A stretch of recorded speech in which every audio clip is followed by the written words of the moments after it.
चला तर मंडळी, मी मागच्या व्हिडिओमध्येच तुम्हाला गौराईच्या देखाव्यामध्ये माझं सुंदर असं गाव दाखवलेलं होतं आणि त्यामध्ये मी गणपती बाप्पाचं नवसाला पावणारा गणपती बाप्पा हे मंदिर पण दाखवलेलं होतं। हेच ते मंदिर आहे जे गणपती बाप्पाचं मी तुम्हाला दाखवलेलं होतं सुंदर असं।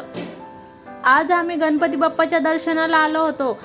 आमचं नशीब खूप चांगलं की आम्हाला आतमध्ये जाऊन दर्शन भेटलं। ॲक्च्युली गणपती बाप्पाचं साफसफाई चालू होती, त्यामुळे गणपती बाप्पाचं मंदिर ओपन केलेलं होतं आणि आम्ही तेवढ्या तिथे पोहोचलो तर आम्हाला आतमध्ये जाऊन गणपती बाप्पांनी दर्शन दिलं।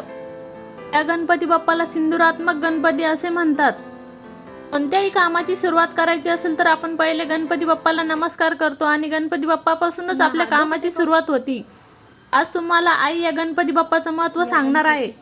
महती अशी आहे की या गणपतीने आजपासून 5000 वर्षापूर्वी शेंद्रासूर नावाच्या राक्षसाचा वध केलेला आहे, म्हणून या गावाला शेंदूरवाडी हे नाव पडले होते। आता कालांतराने शेंदूरवादा अशी संबोधली जाते। शेंद्रासुराचा वध केल्यामुळे गणपतीच्या डाव्या हाताला गणपतीच्याच मूर्तीला शेंद्रासुराची मूर्ती आहे। गणपतीसोबत दररोज त्या शेंद्रासुराची पंचोपचार पूजा केली जाते आणि या गणपतीची म्हणजे पावणारा गणपती, नवसाला पावणारा गणपती अशी ख्याती आहे। हे समोर जे दिसतंय हा वाडा गणपतीच्या भक्ताचा मदमेनाथाचा वाडा आहे। हा पण पुरातन काळातला आहे। समोर हे दिसतं हे कुंड, याला भागीरथी कुंड असे म्हणतात। याला भागीरथी कुंड याच्यामुळे म्हणतात की या कुंडामध्ये भागीरथी पाण्याचं तीर्थ आहे, म्हणून त्याला भागीरथी तीर्थ म्हणतात। अशी या शेंद्राव्या गावाची मूर्ती आहे। आम्ही गणपती बाप्पाची पूजा करून घेतली आणि नमस्कार केला आणि हा भागीरथी कुंड इथे आसरा आहेत ववळ तिथं, आणि नंतर आम्ही आसरालाही नमस्कार करून घेतला।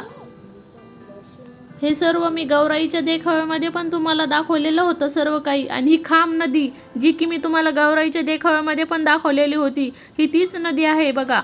खूप सुंदर अशी गणपती बाप्पाच्या मंदिराच्या बाजूनीच खाम नदी आहेत। खूप छान निसर्गरम्य परिसर आहे गणपती बाप्पाच्या मंदिराच्या साईडनीच। आणि हे बघा जुन्या काळातील बांधकाम। आणि आता चाललो आहेत मदमेनाथाच्या समाधीचं दर्शन घ्यायला। हे बघा इथे मदमेनाथांची समाधी आहेत। खूप जुन्या काळातील बांधकाम आहे ते सर्व। हे बघा लिहिलेलं आहे तिथे सर्व काही इसवी सन 1640 1653 सर्व काही लिहिलेलं आहे, केव्हा काय झालेलं आहे ते। असा वाटला मग आजचा मिनी ब्लॉग। आवडला तर लाईक शेअर सबस्क्राईब करा। Bye bye.